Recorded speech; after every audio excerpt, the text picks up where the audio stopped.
Hello everyone, আশা করি সবাই ভালো আছেন। অনেক দিন পর আপনাদের সামনে নতুন অডিও বুক নিয়ে হাজির হলাম। আজকের অডিও বুকটি হলো জুলিয়াস সিজার, লিখেছেন উইলিয়াম শেক্সপিয়ার। তো কথা না বাড়িয়ে শুরু করা যাক আজকের অডিও বুক। পম্পেই এর বিরুদ্ধে যুদ্ধে জয়ী হয়ে রোমে ফিরেছেন জুলিয়াস সিজার। তাই রোমে যেন আজ উৎসবের দিন। অনেকেই নিজেদের কাজ ছেড়ে ভালো পোশাক পরে রাস্তায় নেমেছে শুধুমাত্র সিজারকে সম্মান জানাতে। তবে সিজারের বিরোধী পক্ষেও আছে। তাদের মধ্যে রয়েছে মেরিউলিয়াস ও ফ্লেবিয়াস। এই দিনটিকে উৎসবের দিন হিসেবে দেখতে তাদের ঘোরতর আপত্তি। অন্যান্যদের জিজ্ঞেস করেন কেন তারা তাদের কাজকর্ম বন্ধ রেখে রাস্তায় নেমেছে। একজন মুচিত মজা করে বলে, যত লোক রাস্তায় নামবে ততই তো তারও ভালো, কারণ যত জুতা খুইবে তত আরও বেশি করে তার কাজও জুটবে অনেক। তারপর জানায় আসলে সিজারকে দেখতে আর তার বিজয় উৎসবে যোগ দিতে তাদের পথে নামা। শুনে মেরিলিয়াস রোমের নাগরিকদের লক্ষ্য করে তীব্র ভর্ৎসনা সুরে দেয়, তোমরা কি একদিন এই রোমের রাস্তায় মহান পম্পেইকে দেখার জন্য ভিড় জমাওনি? তার রথ দেখা মাত্র কি তোমরা আনন্দ উল্লাস ধ্বনি করে ওঠোনি? আর তোমাদের সেই আনন্দ ধ্বনিতে কি উত্তাল হয়ে ওঠেনি টাইবার নদীর জল? আজই তোমরা তারই পথে ফুল ছড়াতে এসেছ যে পম্পেইয়ের বংশধরদের রক্তপাত করে যুদ্ধজয়ের আনন্দ মাতোয়ারা। ফ্লেভিয়াস উপদেশ দেন, তোমরা বরং টাইবার নদীর তীরে জড়ো হয়ে কৃতকর্মের জন্য অনুতাপ করো, আর তোমাদের চোখের জলে টাইবার নদীর জল কুল ছাপিয়ে উঠুক। লোকেরা চলে গেল। ফ্লেভিয়াস মেরিলিয়াসকে রাজধানীর দিকে যেতে বললেন ও আরও বললেন তিনি যেন সিজারের প্রতি সম্মানসূচক সাজসজ্জা ও বিজয় গৌরবের চিহ্ন দেখলেই তা সরিয়ে দেন। ফ্লেভিয়াস বললেন, যেখানেই এইসব বোকা লোকগুলোকে ভিড় করে দাঁড়াতে দেখবে সেখান থেকেই তাড়িয়ে দেবে। মেরিউলাস ফ্লেভিয়াসকে মনে করিয়ে দেন, আজ কিন্তু রোমে লুপারকালিয়া উৎসবের দিনও বটে। উত্তরে ফ্লেভিয়াস বলেন, তা হোক, সিজার বড় বেড়ে উঠেছে। তার উচ্চাকাঙ্ক্ষায় ডানা থেকে কিছু পালক যদি খসিয়ে দেওয়া যায় তাহলে সে সাধারণ মানুষের স্তরে নেমে আসবে, আর তা না হলে সে অনেক উঁচুতে উঠে সবাইকে ভয়াবহ দাসত্বের বন্ধন বেঁধে রাখবে। রোমের বারোয়ারি তলায় জুলিয়াস সিজার সদলবলে এলেন, পিছনে এক বিশাল জনতা। সিজার অ্যান্টনিওকে মনে করিয়ে দিলেন লুপারকালিয়ার দৌড়ের সময় তিনি যেন সিজারের স্ত্রী কালপূর্ণিয়াকে স্পর্শ করতে না ভোলেন, কারণ কালপূর্ণিয়া নিঃসন্তান, আর প্রচলিত সংস্কার অনুসারে লুপারকালিয়ার দৌড়ের সময় কোনো বন্ধা নারীকে স্পর্শ করলে তার বন্ধ্যাত্ব ঘুচে যাবে। অ্যান্টনিও বলল, সিজারের নির্দেশ তিনি অবশ্যই মনে রাখবেন। সিজার কিছু বললেই ধরে নিতে হবে যে সে কাজ করা হয়ে গেছে। সিজার খুশি হয়ে বলেন, দেখো, আজকের উৎসবের কোনো অঙ্গ যেন বাদ না যায়।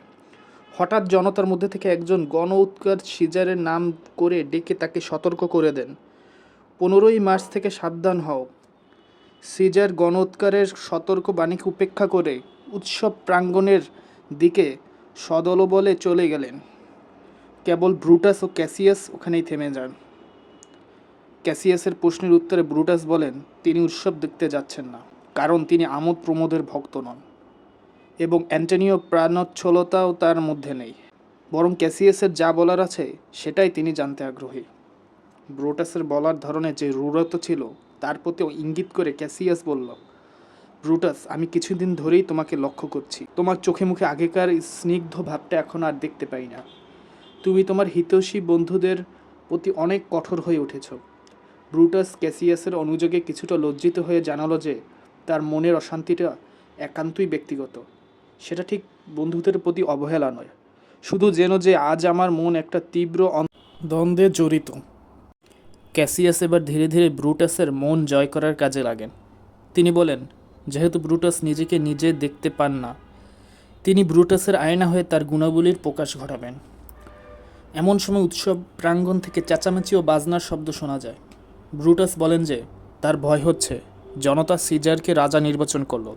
ক্যাসিয়াসের প্রশ্ন, ব্রুটাসের ভয়টা অন্তরের কিনা? জবাবে ব্রুটাস জানান যে সিজারকে তিনি ভালোবাসেন, তবু চান না যে তিনি রাজা হন। এবার ক্যাসিয়াস তার মনের কথা বলতে শুরু করেন। বলেন তিনি, সিজার এবং ব্রুটাস জন্মে একইভাবে বড় হয়েছেন।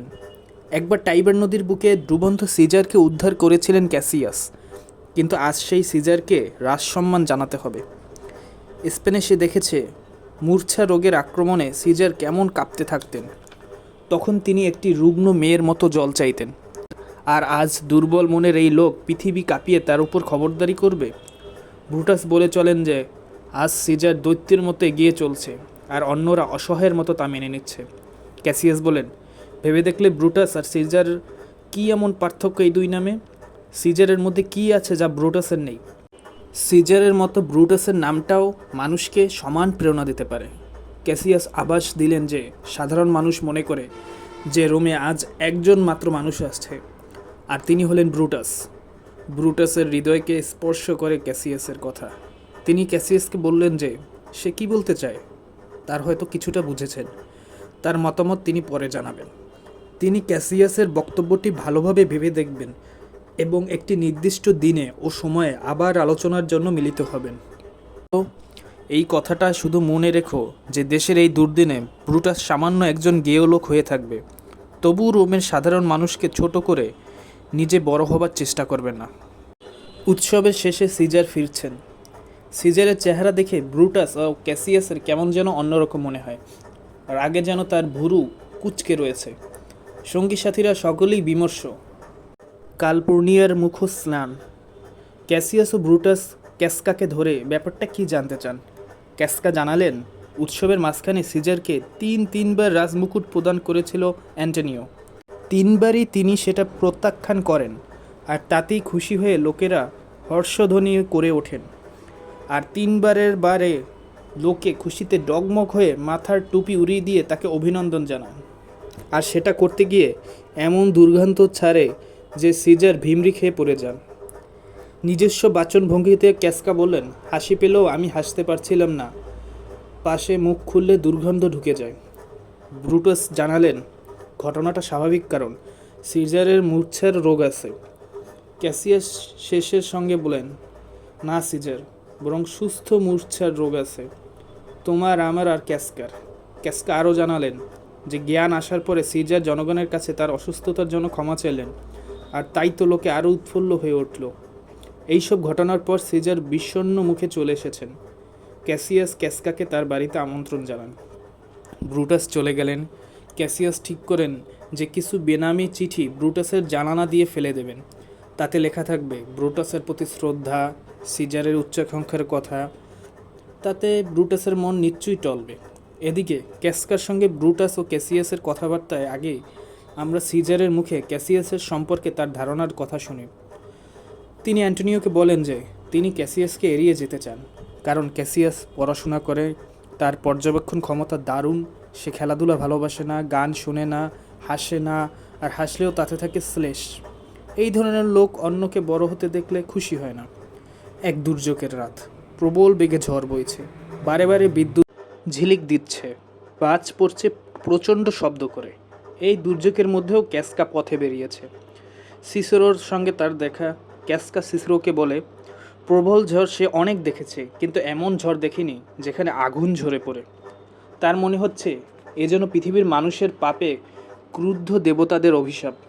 ক্যাসকা তার নিজের চোখে দেখা আরও কয়েকটা অদ্ভুত ও অস্বাভাবিক দৃশ্যের কথা বলে। তার মনে হয়েছে ওইসব দৃশ্য কুলক্ষণযুক্ত। সিসেরো বিদায় নিলেন। ক্যাসিয়াস আসেন। ক্যাসকা তাকে সেই রাতের দুর্যোগের কথা বলেন। সে ক্যাসিয়াসকে জিজ্ঞেস করেন ওই ভয়ঙ্কর রাতে তিনি কেন বাড়ির বাইরে বেরিয়েছিলেন।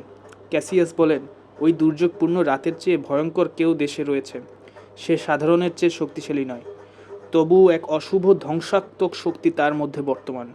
ক্যাসকা বুঝে নেন ক্যাসিয়াস কার কথা বলেছেন। ক্যাসিয়াস বলে চলেন, রোম ও সাম্রাজ্যের অধিবাসীদের মধ্যে আগেকার সাহস ও বীর্য আর নেই। তারা যেন নারীসুলভ মনের অধিকারী, দাসত্বের ভারে নিপীড়িত। ক্যাসকা জানালেন, সম্ভবত পরের দিন সিনেটের বৈঠকে সভ্যরা সিজারকে রাজা করতে চাইবেন। আবেগের সঙ্গে ক্যাসিয়াস তখন বলেন, তাহলে তিনি আত্মহত্যা করবেন।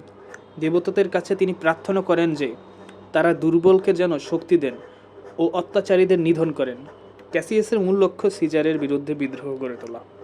ক্যাসকা তার কথায় রাজি হয়ে বলে, এই দুঃখের অবসান ঘটনার জন্য ক্যাসিয়াসের সঙ্গে সংঘবদ্ধ আন্দোলন গড়ে তোলার চেষ্টা করবে।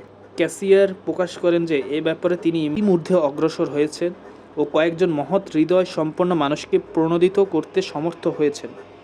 এমন সময় সিন্না নামে ক্যাসিয়াসের জনক সহচর সেখানে এলো। সে বলে, যদিও অনেকে তাদের দলভুক্ত হয়েছে, তবু ব্রুটাসকে তাদের মধ্যে পাওয়া বিশেষ দরকার। ক্যাসিয়াস তাকে সে ব্যাপারে ভরসা দিয়ে কয়েকটা কাগজ শহরের কিছু গুরুত্বপূর্ণ জায়গা ছড়িয়ে দিতে বললেন। সিন্না চলে গেলে ক্যাসিয়াস ও ক্যাসকার মধ্যে ঠিক হয় সকালে আগেই তারা ব্রুটাসের সঙ্গে দেখা করবেন। ক্যাসকা বলে, জনগণের কাছে ব্রুটাস অত্যন্ত শ্রদ্ধেয় মানুষ। ব্রুটাস দলে থাকলে তাদের কোনো কাজেই সহজে অপরাধ বলে গণ্য হবে না। ক্যাসিয়াস ক্যাসকার কথায় সায় দিয়ে বলে, এই কাজে ব্রুটাসের দরকার কোথায় সেটা সে ঠিকই বুঝেছে।